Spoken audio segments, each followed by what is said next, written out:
Hi everyone, इस video में हम इमेज बॉक्स के विजिट को समझेंगे और देखेंगे कि कैसे हम इमेज बॉक्स को यूज़ करते हुए अपनी वेबसाइट में इस टाइप का डिज़ाइन बना सकते हैं और कैसे हम इमेज को लेफ़्ट अलाइन कर सकते हैं और कैसे इमेज के अंदर हम एनिमेट ऐड कर सकते हैं और कैसे उसके अंदर बॉर्डर ऐड कर सकते हैं। और उसके बाद हम देखेंगे कि कैसे हम इमेज को टॉप अलाइनमेंट कर सकते हैं और उसको अंदर ऐसे एनिमेट ऐड कर सकते हैं। और उसके बाद हम देखेंगे कि उसे हम किस तरह इमेज को राइट अलाइनमेंट कर सकते हैं और कुछ इस टाइप का एनिमेट अंदर ऐड कर सकते हैं।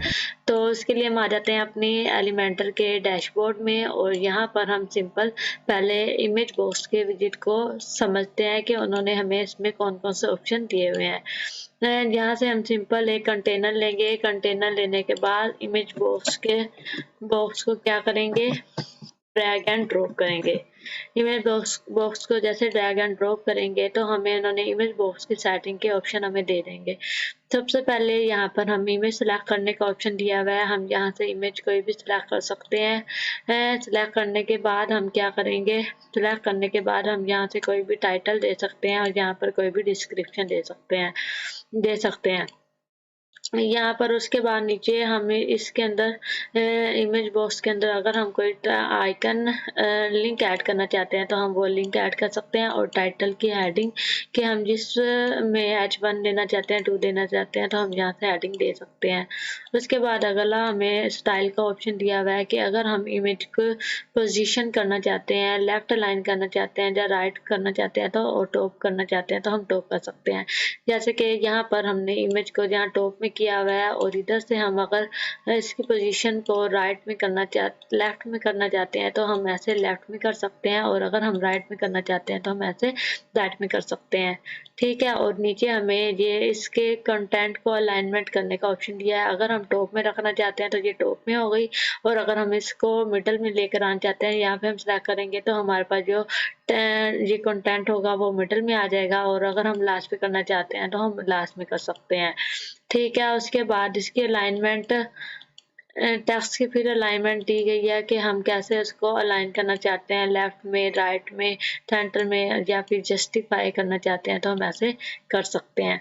ठीक है, उसके बाद हमारे पास जो अगला ऑप्शन है वो इमेज को कस्टमाइज करने का है कि इमेज और इसके दरमियान अगर स्पेसिंग देना चाहते हैं तो हम ऐसे स्पेस दे सकते हैं और अगर हम इमेज की विड्थ को कम से ज़्यादा करना चाहते हैं तो हम ऐसे कम या ज़्यादा भी कर सकते हैं।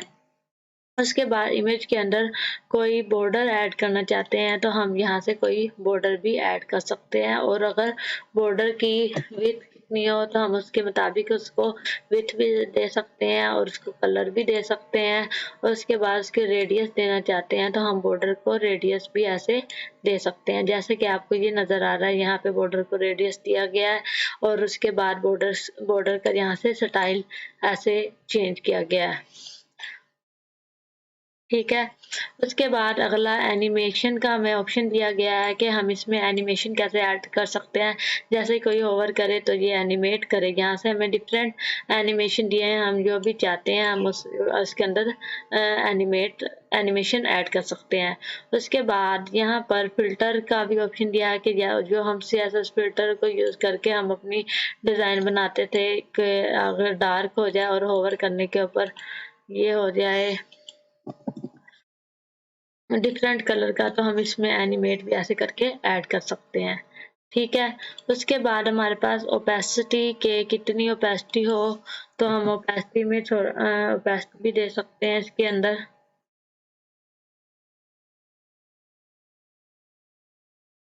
ठीक है, उसके बाद हमारे पास कंटेंट की सेटिंग का ऑप्शन दिया है कि कंटेंट को हम कंटेंट की टाइपोग्राफी चेंज कर सकते हैं। इसके दरमियान स्पेस के हम कितने कंटेंट के दरमियान ये टाइटल और डिस्क्रिप्शन के दरमियान अगर हम स्पेस देना चाहते हैं तो हम यहाँ से स्पेस दे सकते हैं और इनके कलर को, टाइटल के कलर को चेंज कर सकते हैं। उसकी टाइपोग्राफी और टाइटल के अंदर कोई डिज़ाइन वगैरह, स्टाइल वगैरह की देना चाहते हैं तो हम यहाँ से दे सकते हैं। जैसे कि हम यहाँ से अगर कोई फाउंड फैमिली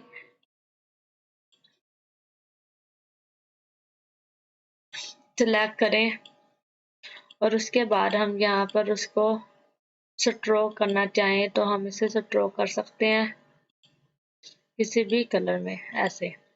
हम टाइटल को भी ऐसे स्टाइलिश कर सकते हैं और इस टाइटल पे मैंने पिछली वीडियो में हेडिंग वाले विजिट में इस टाइटल की टाइपोग्राफी को एक्सप्लेन किया कंप्लीट, आप वहां से देख सकते हैं अगर आपको ये डिफरेंट स्टाइल में अगर हेडिंग करना चाहते हैं तो।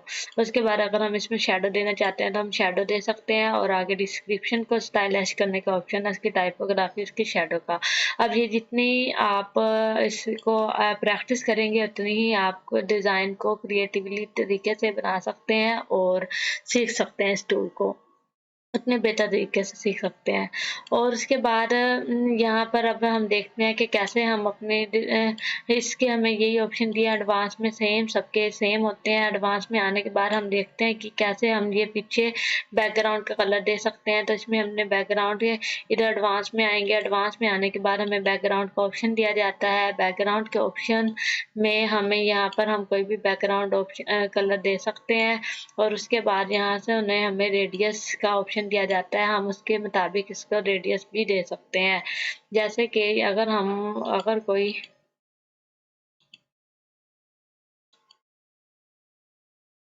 रेडियस देना चाहते हैं तो यहाँ पर हमें रेडियस बॉर्डर रेडियस का ऑप्शन दिया है, इसको अनलॉक करें और राइट से 30% और लेफ्ट से भी हम 30 देना चाहते हैं तो हम कुछ इस टाइप का डिज़ाइन बना सकते हैं।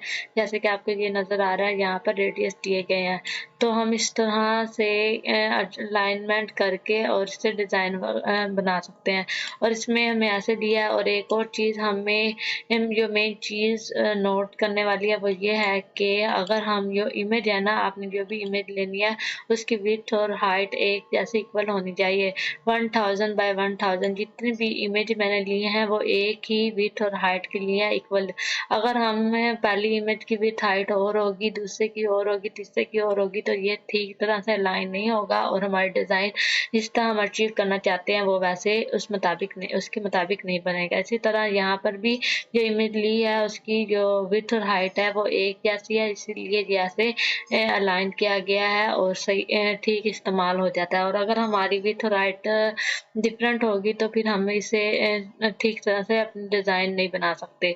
और उसके बाद इस ऑप्शन के अंदर हमें राइट अलाइन किया, जैसे कि इन्होंने ऑप्शन हमें दिया है कि इमेज को राइट अलाइन, और यहाँ जो इमेज यूज़ की हुई है विदाउट बैकग्राउंड के यूज़ की है और उसके अंदर एनिमेट ऐड किया हुआ है।